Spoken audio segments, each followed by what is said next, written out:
Another mole has popped up, and after receiving several messages about a paper that finally settles the science of climate change, I thought it deserved to be whacked down and put in perspective.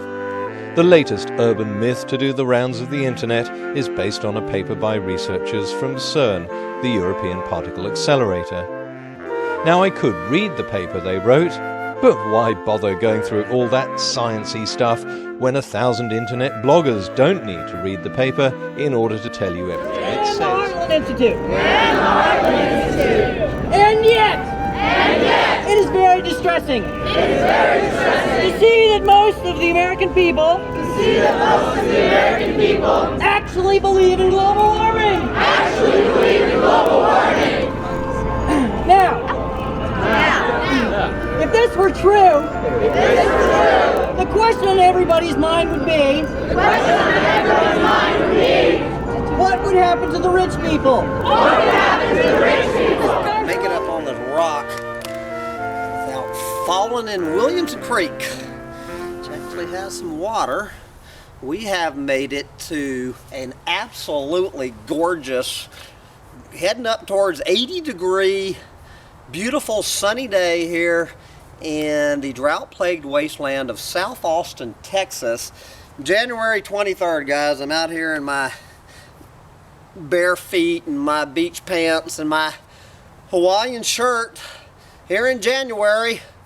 So I can't think of a better day to bring you my usual Wednesday morning roundup, the Climate Meltdown Roundup. This is Wednesday morning, January 23rd, 2013, 2 days after our esteemed president and Sierra Club planet-saving messiah, King Barack Obama, co-opted Martin Luther King Day on Monday and had his inaugural address, which I missed.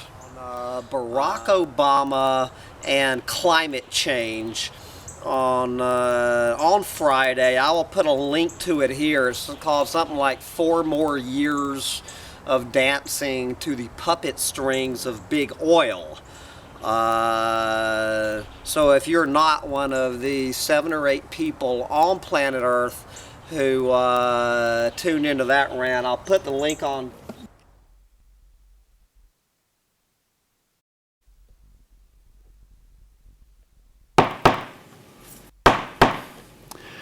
Welcome, everyone. This is a hearing of the Select Committee on Energy Independence and Global Warming. We welcome you all to this very important hearing today. Over the course of the past year, the Select Committee has investigated numerous impacts of global warming, from the melting of the Greenland ice cap to the drying out of the Amazon rainforest, to the sliding of Alaskan villages into the sea. But the impacts on land are only the tip of the melting iceberg of a potential climate catastrophe. Oceans cover 70% of our planet, and they are also feeling the heat of global warming.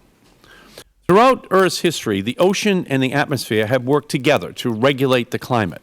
The ocean serves as a sponge, soaking up excess carbon and heat from the air above it. Carbon dioxide dissolves in seawater where plants and animals of all shapes and sizes convert it into their own protective coverings.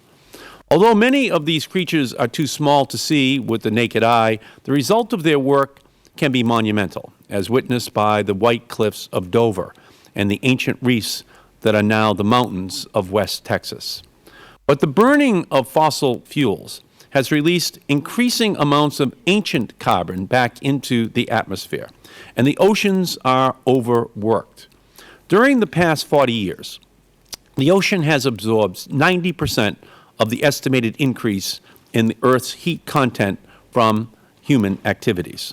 Like sweeping dirt under the rug, the oceans have protected us from feeling the full heat of global warming pollution. While many of the ocean changes may be out of our sight, we must not put them out of our mind. Global warming is causing an underwater heat wave, and the rise in ocean temperature impacts sea life at all depths. Many marine species thrive in only a narrow temperature range, and this heat stress forces them to move away from their traditional feeding and breeding areas in search of cooler waters. But not all marine life can simply shift with changing sea temperatures. Coral reefs have nowhere to go when the water around them heats up. Instead, they expel their life-giving, colorful algae. Once reefs experience such a bleaching episode, they often never recover. Warmer oceans pose another threat: rising sea level. As water heats up, it expands. During the last 40 years, this expansion has contributed to 25% of the observed sea level rise. Rising sea levels already cause harm in coastal communities around the world, increasing their vulnerability to storms and threatening their drinking water. As global temperatures continue to rise, so too will sea levels, reshaping the contours of the world's coasts. Impacts on the ocean go beyond warmer waters. The rising carbon dioxide concentration in the air alters the fundamental chemistry of the ocean. As seawater absorbs more and more CO2, the water becomes relatively more acidic. This ocean acidification can prevent coral reefs from growing, stop shellfish from developing their protective outer layer, and inhibit the growth of tiny shell-forming plants and animals that form the foundation of much of the ocean food chain. The oceans have been taking on the burden of the planet's fever. Recent evidence suggests that oceans are losing their efficiency as a sink for the carbon we emit. If we reduce the ocean's ability to help us handle the global warming burden, we may face the impacts of global warming sooner than predicted. Today we hear from some of the world's foremost ocean researchers. They have seen firsthand many impacts from global warming that those of us above the surface will never see. Their testimonies will convey the consequences of our out-of-sight, out-of-mind strategy. Like an iceberg, most of the problem lies beneath the surface of the ocean. What lurks below holds serious consequences, and if we refuse to change course, we will run into a problem far larger than it first appeared. At this hearing, we will demonstrate, through our witnesses, that we need a sea change in our energy and climate policy if we want to avoid an actual catastrophic change in our seas. And now I would like to turn and recognize the ranking member, the gentleman from Wisconsin, Mr. Sensenbrenner. Thank you very much, Mr. Chairman. The topic of today's hearing is yet another reason why I believe technological development is one of the most crucial steps in the effort to confront global warming. Rising CO2 levels and increasing temperatures will have an impact on the oceans. Some prospects are unnerving, like the dying of the coral reefs. Others can be approached through adaptations such as a rise in the sea levels. Energy is the lifeblood of our economy. Right now, much of the energy is generated, it creates CO2. But there already exist some technologies that generate energy without emitting CO2 into the atmosphere. And if Congress acts wisely, there could be more on the way. One of these technologies is nuclear power, which generates great amounts of energy without producing any CO2 whatsoever. Another technology that is on the horizon is carbon capture and storage, which has the potential to allow the U.S. to continue to use our vast coal reserves to generate energy, but with only a fraction of the CO2 emissions. Renewable energy technologies and gains in energy efficiency also stand to reduce carbon dioxide emissions, and we should strive to achieve all of these key technological improvements. Nuclear power and carbon capture and storage are technologies that not only would go a long way toward reducing CO2 emissions, but they will also help ensure the energy security of the United States. And if the U.S. can't be secure in its energy supply, it certainly can't be secure in its economy. These days, anyone pumping gas into their car knows this. That's why I don't support the array of policy proposals that unwisely seek to tax away carbon dioxide. This won't work, and it will slow the economy, and eventually will end up being repealed. The production of CO2 through energy production is a factor in global warming, But it's not the only factor. There are many natural sources of CO2 that are emitted into the atmosphere. There are still some scientific questions about how large a role humans play in global warming. It raises some questions as to how much humans can do to stop these changes in the oceans and in the atmosphere. Even if by some divine intervention humans were able to completely stop emitting CO2 tomorrow, some of these changes would still occur. Therefore, in some cases, adaptation will be the only reasonable choice, and that is something that people all over the world need to be ready to handle. The witnesses today will present very interesting and well-researched testimony on the scientific topic, which I'm sure will not only help educate all of us, but will also help to strengthen my belief in the need for the development and advancement of energy technology. I thank the Chair. The gentleman's time has expired. We'll now turn to our witnesses. Our first witness is Dr. Sylvia Earle, explorer in residence for the National Geographic Society. For decades, Dr. Earle has set herself apart as a world-renowned oceanographer, a pioneering explorer, and as the first female chief scientist of the National Oceanographic and Atmospheric Administration. Her incredible work understanding and protecting our oceans in more than 7,000 hours conducting underwater research have earned her the title Her Deepness. She has been named a living legend by the Library of Congress and a hero for the planet by Time magazine. We welcome you, Dr. Earle. Whenever you feel comfortable, please begin. Representative Markey, for hosting us here, all of you.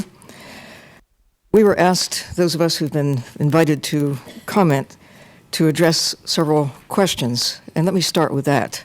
The first was what climate changes that we have personally observed. As one who splashes around in the oceans of the world as often as possible for a number of years, I have witnessed changes in the natural systems, greatly changed over the period of time since I was a child. And projecting forward, if the pace of change continues, our children are not going to have much in the way of stable ecosystems in their future. Degraded systems are more vulnerable to climate change or any other factors, storms or diseases. And what we have caused in the last half century through our actions, what we put into the sea, what we take out of the ocean, is causing profound changes in the nature of the ocean itself.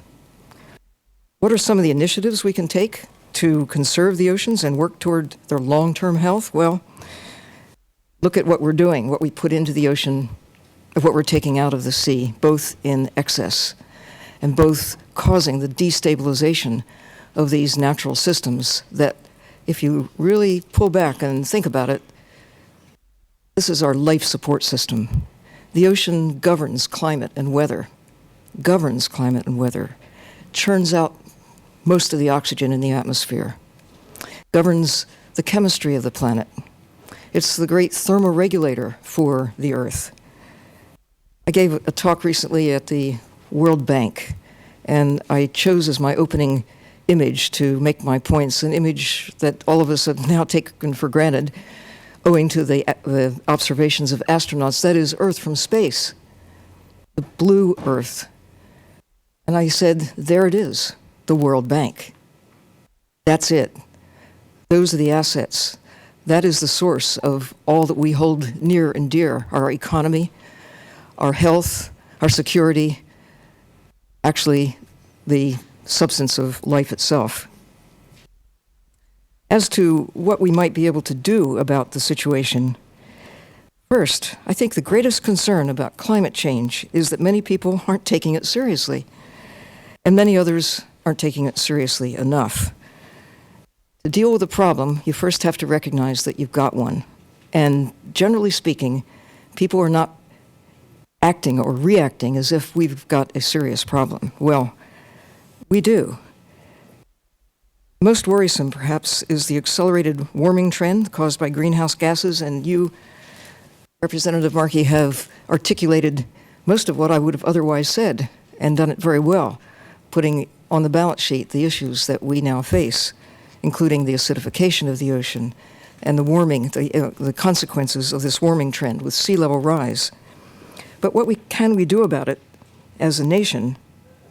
Well, one thing we can do is certainly to support policies to swiftly and sharply increase protection for natural systems on the land and in the sea.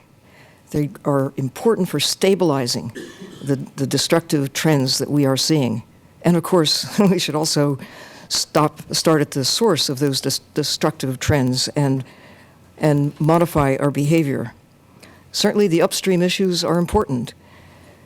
Protecting forests benefits watersheds and rivers that inexorably flow into the sea. Healthier landscapes yield healthier seascapes. The United States can help by acknowledging the importance of methane in global warming and recognize the need to view climate change with an enhanced sense of urgency. In a little submarine, I've been out off the coast of Mississippi, 100 miles, down 1,800 feet beneath the surface, and seen methane bubbles burgling up out of the sea floor. And I've wondered what would happen with even a modest increase in temperature, which would enhance the release of methane, which would increase the rate of global warming with a great and classic feedback mechanism.